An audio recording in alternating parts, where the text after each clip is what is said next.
speaker this afternoon is Carly Dreher with the Iola FFA chapter.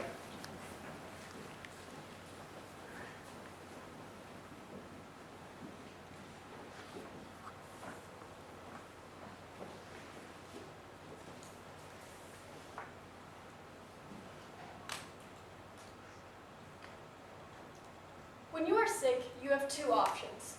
Option A, go to the doctor and have an antibiotic prescribed to you to help you feel better. Or option B, stick it out, feel worse for a longer amount of time, and infect some other people with the same sickness along the way. Since the early 1900s, most people have been choosing option A. And in today's world, people don't think twice about going to the doctor and having an antibiotic prescribed to them. So why is it so different in the livestock industry? The word antibiotic in the livestock industry is one hot topic.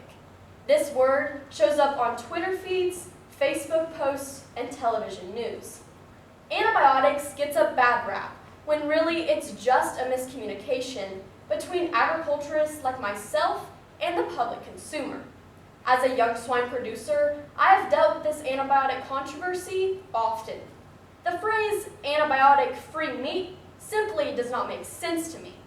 All meat is antibiotic-free when it is served to consumers. I know that, but most people living in the United States today do not. People are just simply uninformed on this topic. To help fight the bad rap of antibiotics, the National Pork Board created a panel of 7 members.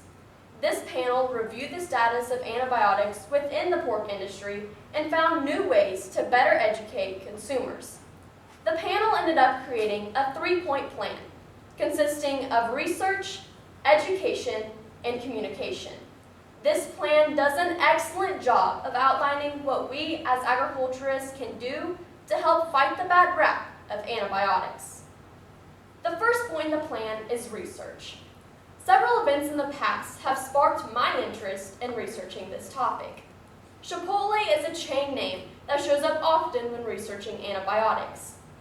Starting in 1999, all the meat served by Chipotle is raised without antibiotics ever. Chipotle circulated a commercial in 2014 that created many misconceptions within the food industry. This commercial was a part of the Farmed and Dangerous series that attacked industrial food engineering. During this commercial, a chicken triples in size after being injected with a large syringe.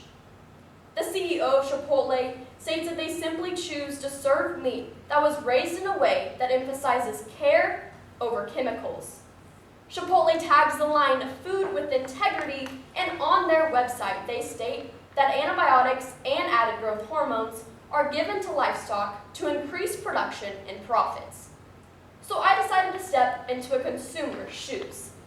This consumer lives in a large city, has no agricultural background, and believes everything they see on the media. As this consumer, I would agree with Chipotle. Chipotle makes such a good statement against antibiotics that I would begin to believe that what they say is true. But when I step back into my own shoes, I know that antibiotics are not used to increase production or profits. Antibiotics are only to be used when an animal is sick to help it recover from that sickness, just like in humans. Removing antibiotics from farms and ranches is simply dangerous to our ability to continue raising healthy animals. This leads me to the next point in the plan, education. Since I was 7 years old, each spring I've taken a pork quality assurance class, recently changed to Youth for the Quality Care of Animals, that is required across the nation for juniors to exhibit at livestock shows. These courses are offered in each species of animal. Livestock quality assurance works to ensure that livestock products are being used in a safe and wholesome manner and are encouraged for anyone who handles livestock. During these courses, I learned that antibiotics are only to be used when an animal is sick, to help it recover from that sickness. If an animal does end up being sick, a farmer or rancher must contact a veterinarian to decide what medication needs to be given. A veterinary feed directive is issued by a veterinarian before a farmer or rancher can put any medication in or on an animal feed. If an antibiotic does end up being given, there is a strict withdrawal period that must be followed before slaughter. The Food and Drug Administration allows 3 ways for antibiotics to be used in food animals. A farmer or rancher can use an antibiotic for treatment when an animal is sick, to control disease in a group of animals where some are sick, and prevention to help keep an animal from getting sick. Antibiotic residues are never in meat for consumers. The phrase antibiotic-free meat is simply misleading. Antibiotics simply serve as an important tool for farmers and ranchers to help keep their animals healthy. If consumers would do their own research, they would find that antibiotics are very expensive. Draxxin is a commonly used antibiotic in beef and swine production for respiratory illnesses. One 500 milliliter bottle of Draxxin can cost around $2,100. Yes, $2,100. Depending on the size of the animal, a producer can get 50 to 100 doses out of that bottle. If any of you know producers like I do, they don't like to waste money. Producers are not simply pumping their animals full of antibiotics like some people think they do. It would just be too expensive. The final point in the 3-point plan is communication. As agriculturists, we have to do a better job of being a part of the conversations with consumers and not letting activists control the messages. Remember those consumer shoes I stepped into previously? Let's put those back on.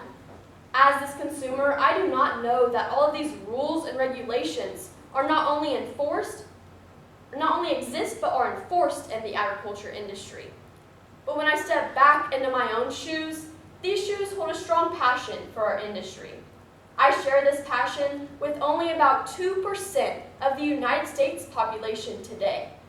The average American lacks understanding the important role that agriculture plays in all of our everyday lives, and it is up to us to educate them. As of January 2022, 10% of Americans over the age of 18 say they adhere to a vegan or vegetarian diet. More than likely, they are the ones listening to the bad rap of antibiotics and so many other misconceptions within our industry. As FFA members, it is crucial for us to be able to speak intelligently about agriculture. The truth about livestock practices can be easily twisted with things just like the Chipotle commercial. Let's not let someone else do it for us. As agriculturists, we have the power to defeat the bad rap of antibiotics. I did the research and educated you today, so now all I ask is for you to help me in advocating positively for the agriculture industry. Thank you. Great job, Carly. We have just a few questions for Okay. you. When we're doing our own research, you talk about consumers doing their own research. We're all guilty of confirmation bias, so we search things and we find the things that we have bias toward. Right. How do we get over that? How do we try to talk to consumers in a way that confirms some of their biases so they trust us, but then give them the actual truth about agriculture? Right, so I think there's many ways that we, within the agriculture industry, can inform the public correctly. I think one of those ways is through extension fact sheets.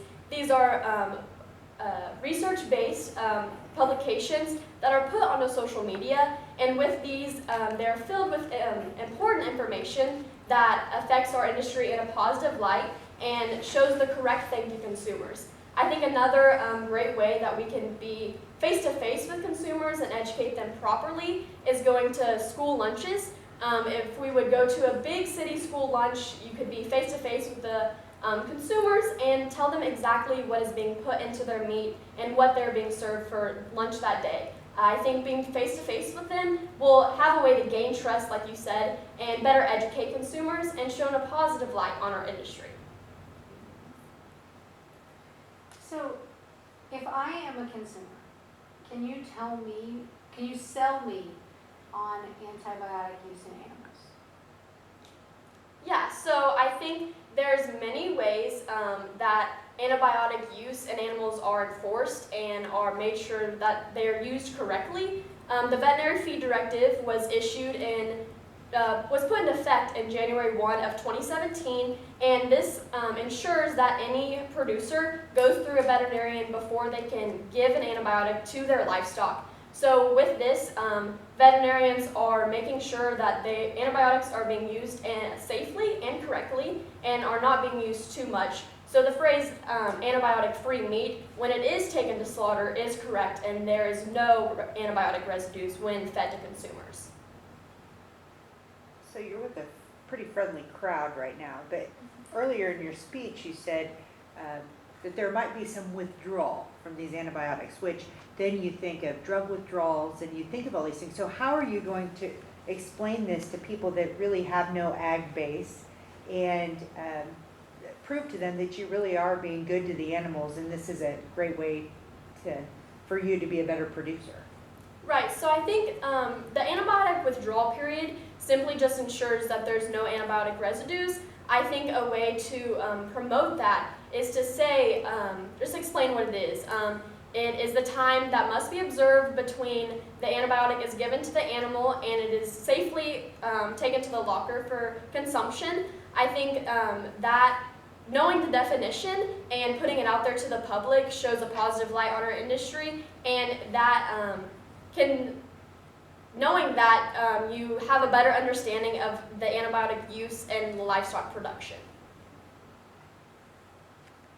Carly,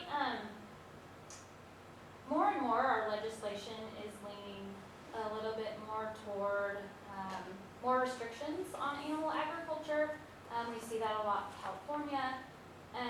Can you talk to me a little bit about how we should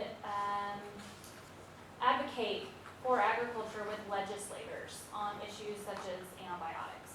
Yeah, so I think the easiest way to get to advocate positively for our industry is to start small, and with that, our local FFA chapter can be involved in community service. But like you said, it is important to go bigger, and especially with the legislative side of things, to inform them correctly. I think most important is social media, putting the correct things out there and informing the public in a positive light. Showing the facts over the myths about agriculture can really help educate the public in the correct way.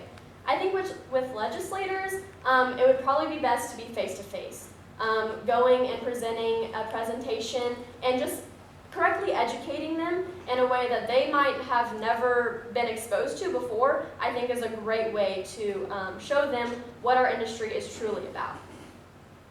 So you briefly mentioned the veterinary feed directives. Can you explain to me what that is and how it is enforced?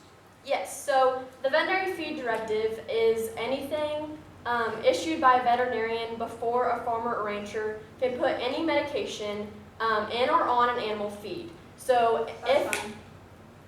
Thank you, Carly. Thank you. Thank you, Charlie.